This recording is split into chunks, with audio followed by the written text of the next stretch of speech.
In the Dibley Diaries for Pentecost this week, we're going to be thinking about language at Pentecost, and I wanted particularly to think in this little section for the Rural Challenge about the language of the Church of England and how complicated that is, and what a problem that can be. So even when we talk about church leaders, there's so many different and complicated words for them. So you have a deacon, and you have a priest, and you have a bishop, and then you have an archdeacon, and then you might have an assistant archdeacon or an associate archdeacon, and then you have an area dean or perhaps a rural dean. What is it that is special about all these church leaders? How do we talk about them? What does it matter what their title is? I mean, you might, in some places you have canons, you have prebendaries, and if you sit me down and ask me to explain what the difference between a vicar and a rector is, I still have to go, oh, it's something historical to do with the parishes, and I can't really, it just varies from place to place, and this is quite difficult language for people, especially people who've not grown up in the Church of England. If you sit down even with someone who's been a member of the Church of England all their life and say, well, what exactly is the difference between a vicar and a rector, or between a parish and a benefice and a group of churches, they're likely to go, well, I'm not exactly really sure. And still, I mean, we talk about vacancies when there isn't a vicar in a particular place, but some people use the word interregnum when there aren't really any kings involved at all. So how do we make it simpler for people to understand, and how do we make sure that the people who, like on PCCs and other groups, understand the language that's being talked about in church structure?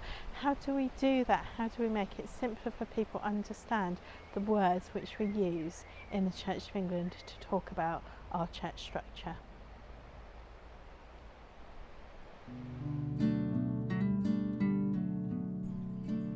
Thought for the week for Pentecost is from a potentially quite windy churchyard, and that is kind of quite a good thing to have for Pentecost when we remember the story of Pentecost. But this time, when I'm thinking about Pentecost, I've been really thinking about the languages and what it means that people were speaking in all the different languages. There's a kind of idea that this being able to speak in all the languages is a reverse of the Tower of Babel. So I don't know whether you remember the Tower of Babel story. It's from that part of the Bible which is true in the way that poetry is true. It's that bit where people are trying to explain, people who weren't actually really all that advanced at counting and things like that, are trying to explain what it means to be human, what has happened to be human. And the story of the Tower of Babel explains how human pride has built up and has built divisions, and that's shown in the use of different languages.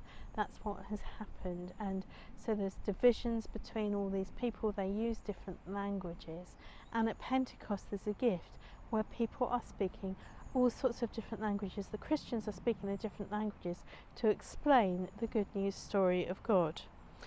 I would say that if you get offered this reading at Pentecost, that you probably should have a practice at it, because it is a dreaded reading, because it has lots of difficult names in it. So let's have a look at it now. So the crowd are saying, how is it that we hear each of us in our own native language? Parthians, Medes, Elamites, residents of Mesopotamia, Judea and Cappadocia, Pontus and Asia, Phrygia and Pamphylia, Egypt and the parts of Libya belonging to Cyrene, and visitors from Rome, both Jews and proselytes, Cretans and Arabs, in our own languages we hear them speaking about God's deeds of power. So many different languages, so many different cultures, but what is happening is that they are all hearing that God loves them in their own language, and I think that's a really important thing for us to think about at this time of year, at Pentecost time. What does it mean that God's love is for everybody, whatever language they speak, whatever division there might be or seem between us and them? In 2003 I was in New York, and we went to a museum exhibition on Mesopotamia, and the Fertile Crescent, that sort of area. And people were looking at it and walking away, and because they were biased at that time against going into that exhibition, they didn't want to engage in the history from that area, an area which Americans had a very difficult, and actually at that point were in a war with. And I was really cross. I said to the person I was with, I said, I really want to write on that wall underneath the sign, Abraham was an Iraqi. Abraham was an Iraqi. And he said to me, you can't do that. That doesn't really mean anything. It doesn't mean anything, that modern language around country. But I was so cross that the bias was being exhibited against that area. And I was just thinking, you need to understand people, you need to understand everyone. So I think that's a good challenge for us to think about at Pentecost. How do we really live that God's love is for everyone? God's story of God's good news and God's Spirit is for everyone.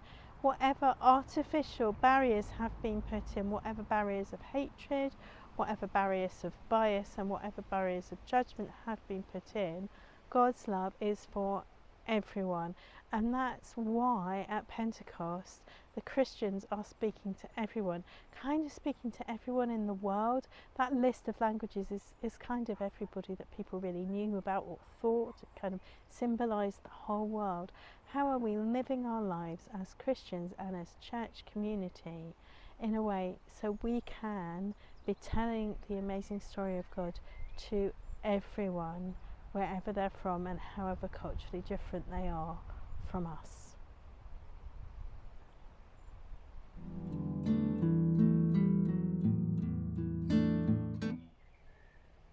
This week's Dibley Moment of the Week is something which happened to me a very long time ago. Now, I'd been a member of a church maybe for, I don't know, 5-10 years at this point, but I'd moved to a new church and they were explaining that they were having an American supper and I was being invited to the American supper, and I had no idea what they meant.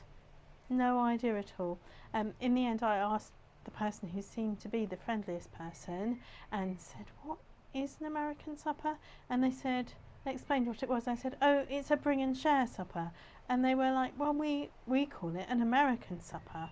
And it didn't seem concerned that I hadn't understood what was going on, because they'd used a particular sort of language which wasn't very clear. So I think that's an important thing for us to remember, that when we are talking about something, we need to be friendly, and if someone might not understand what it is, we need to be sensitive to that.